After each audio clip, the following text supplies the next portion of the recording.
श्री कृष्ण और बलराम ने कंस वध के बाद अपने माता पिता देवकी और वासुदेव को रिहा करवाया और राज्य नाना उग्रसेन को सौंप दिया।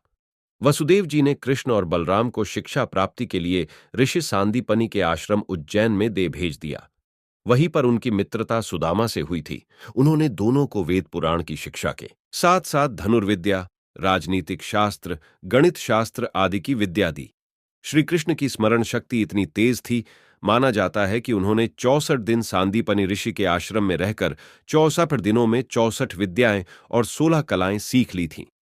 गुरु दक्षिणा का समय आया तो दोनों ने गुरु से गुरु दक्षिणा मांगने को कहा, तो ऋषि संदीपनी और उनकी पत्नी ने श्री कृष्ण और बलराम को गुरु दक्षिणा में उनके पुत्र को वापस लाने के लिए कहा, जो कि समुद्र की लहरों में डूब चुका था। अपने गुरु की आज्ञा का पालन करने के लिए दोनों कृष्ण और बलराम प्रभास क्षेत्र में गए और समुद्र से लहरों में डूब चुके उनके पुत्र को वापस करने के लिए कहा। समुद्र ने श्री कृष्ण को बताया कि दैत्य शंखासुर समुद्र में छिपा है। मुझे लगता है कि आपके गुरु का पुत्र उसके पास है। भगवान कृष्ण और बलराम ने समुद्र में जाकर शंखासुर को मारकर उसके पेट में गुरु के पुत्र को खोजा, लेकिन वह नहीं मिला। शंखासुर के शरीर से शंख बाहर निकला, जिसे पांचजन्य शंख कहा जाता है। शंखासुर के शरीर का शंख लेकर कृष्ण बलराम यमराज के पास पहुंचे। यमलोक में जाकर उन्होंने शंख बजाया। यमराज ने उनसे पूछा, मैं आपके लिए क्या कर सकता हूं?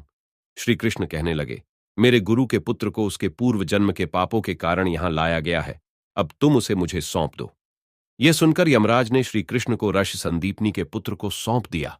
श्री कृष्ण और बलराम अपने गुरु के पास पहुंचे और गुरु दक्षिणा के रूप में उनके पुत्र को सौंप दिया। गुरु ने उन्हें आशीर्वाद दिया और कहा कि तुम दोनों ने शिष्य के कर्तव्य को अच्छी तरह से निभाया है, सारी सृष्टि में तुम्हारा यश होगा। और ऋषि संदीपनी ने श्री कृष्ण को जगत गुरु की उपाधि दी।